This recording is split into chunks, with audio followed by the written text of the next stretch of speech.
হযরত ওমর চিন্তা করেন আমার জামানায় কোরআন চলে, তাও রাষ্ট্রীয়ভাবে প্রতিষ্ঠিত কোরআন। এখানে বিজয় আছে, কোরআনে সাহার করা আছে, কায়েম করা আছে। আর আমার দেশে এই অবস্থায় 12 টুকরা একটা লাশ পড়ে আছে, তাও আমার ঘরের বারান্দায়। না, চিন্তা টেনশনে পেরেশানিতে খাওয়া দাওয়া বন্ধ করে দিয়েছে। হঠাৎ করে একটা যুবতী মেয়ে তার বাবাকে শাহরাজ দরবারে হাজির, ডাক দিয়ে বলে, খলিফাতুল মুসলিমিন, আপনি যে লাশের ব্যাপারে চিন্তিত, ওই মাসুম বাচ্চাটা আমার, আমি নিজেই ওকে 12 টুকরা করে আপনার বারান্দায় রাতে রেখে গেছি। হযরত ওমর বলে, মেয়ে কি বলো, তুমি বসো। যুবতী মেয়েকে ডাক দিয়ে বললেন, খলিফা, যে কি বলো, তোমার মাথা ঠিক আছে? বলে, হ্যাঁ ঠিক আছে, আমি নিজ জ্ঞানে নিজ ইচ্ছায় সজ্ঞানে স্বইচ্ছায় এই কাজ করেছি, কিন্তু কেন করলাম এটা আপনাকে জানা লাগবে, তারপরে আপনি রায় দেবেন। আমি আমার বাবাকে নিয়ে বসবাস করতাম জঙ্গলে। 4 জন যুবক মানুষ তারা গেছে ওই জঙ্গলে শিকার করার জন্যে।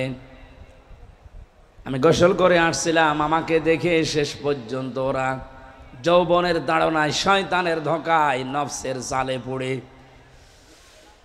আমাকে তারা শেষ পর্যন্ত আমার সম্ভ্রম নষ্ট করে ফেলেছে। এখান থেকেই শেষ না, চিন্তা করলাম আমার এই সন্তানটার বাবা তো একজন না, বাবা কয়জন বলেন না কেন? 4 বাবার ছেলে মেয়ে হলে ভালো হবে। সন্তানটা জন্ম নেওয়ার পরে আমি চিন্তা ভাবনা আরো বেড়ে গেল যে এর তো আসলে কোনো দোষ নেই, দোষ তো ওই মানুষগুলোর। এত নিষ্পাপ মানুষ। দুনিয়াতে আসার পরে আমি চিন্তা করেছি এর দোষ নেই, কিন্তু কোরআনে কারীম আমাকে বারবার ডাক দিচ্ছে, অতুল্লিম বাদা যালিকা জানিম।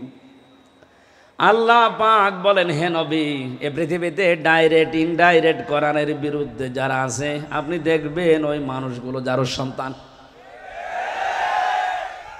এ দেশে নেই।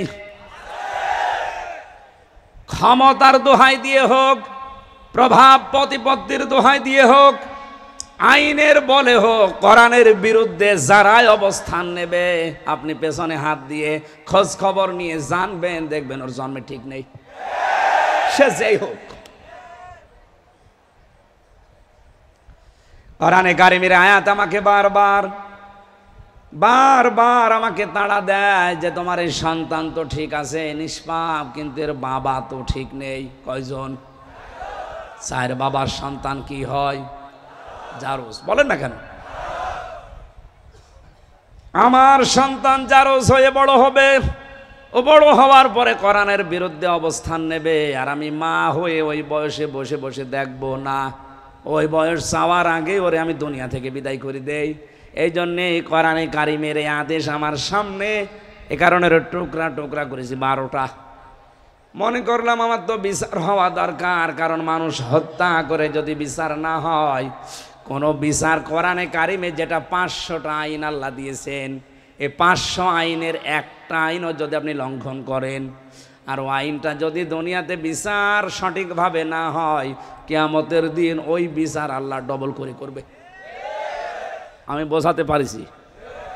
পৃথিবীতে কোনো কোরআনের আইনের কোনো বিচার যদি আপনি না পান, যে কোনো কায়দায় বেঁচে গেলেন, কিয়ামতের দিন আমার আল্লাহ যদি ওই বিচার করে ডবল করে করবে।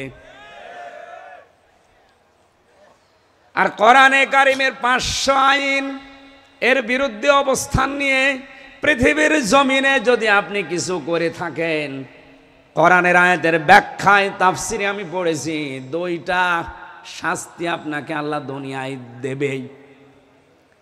এটা আছে সূরা তহা 16 নম্বর পারা 19 নম্বর পৃষ্ঠা 12 নম্বর লাইনের 124 নম্বর আয়াতের ব্যাখ্যায়, ওমান আ'রাদা আন যিকরি ফাইন্না লাহু মাঈশাতান দঙ্কা ইলা আখিরি আয়া।